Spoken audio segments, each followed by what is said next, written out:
Deep within the heart of downtown Boston, concealed within the financial district of Fallout 4's Commonwealth, lies an unmarked location that beckons the curious. Littered in the destruction, we can find robots and raiders alike, torn apart on the street in front of a building simply marked 35 Court.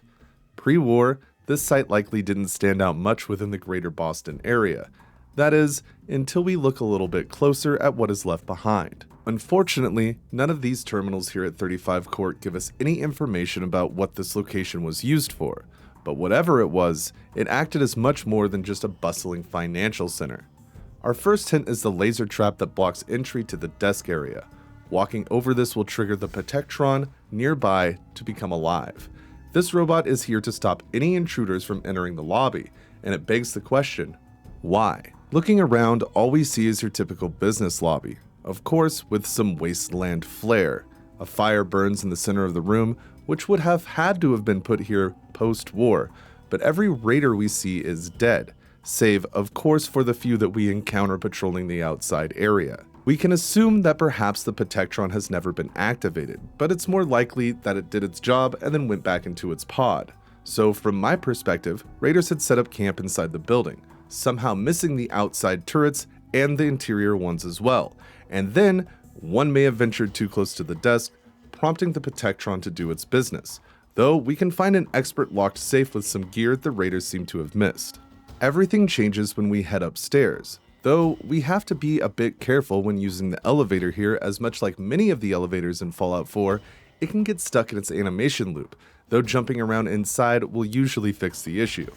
Once we do make it to the top floor, we can unlock a novice level door to find an expert level safe with even more loot, and then we can finally make it to the rooftop. It's here that we really start to see the exciting part of this location. Stone statues face the center of the roof, and one ominous stone face looks over the area and out into Boston proper. Post-Bethesda, these statues and faces have been strongly related to the Lovecraftian horror side of the Fallout lore, often showing up in places that are seemingly tied to the deepest depths of some of the most supernatural parts of the Fallout universe. Excited explorers will jump at the chance to check out the scene for things that may relate to this folklore, but when we hit the roof, a sentry bot and an assaultron make their appearance known by emerging from two sealed doors on opposite sides of this rooftop arena. These robots act as the last defense for any would-be looters, and they are very effective. Though, if someone was to rise to the occasion and stop these metal guards in their tracks, then they would be rewarded with 35 Court's most secret treasure. Pushing the two red buttons inside the rooms these monstrosities came from will open the third sealed door in the center, revealing a leveled suit of power armor. This means that we can find a complete set of XO1 armor here if we meet the level requirements.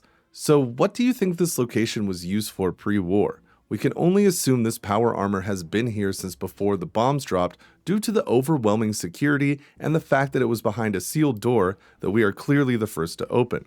The stone statues mixed with the power armor and the security we see here leads me to the conclusion that 35 Court had far more secrets than the people of the pre-war were likely aware of. While these statues do show up when we see the Lovecraftian bits of Fallout, they are also very prevalent around government facilities. But if that was the case, just what were they doing here?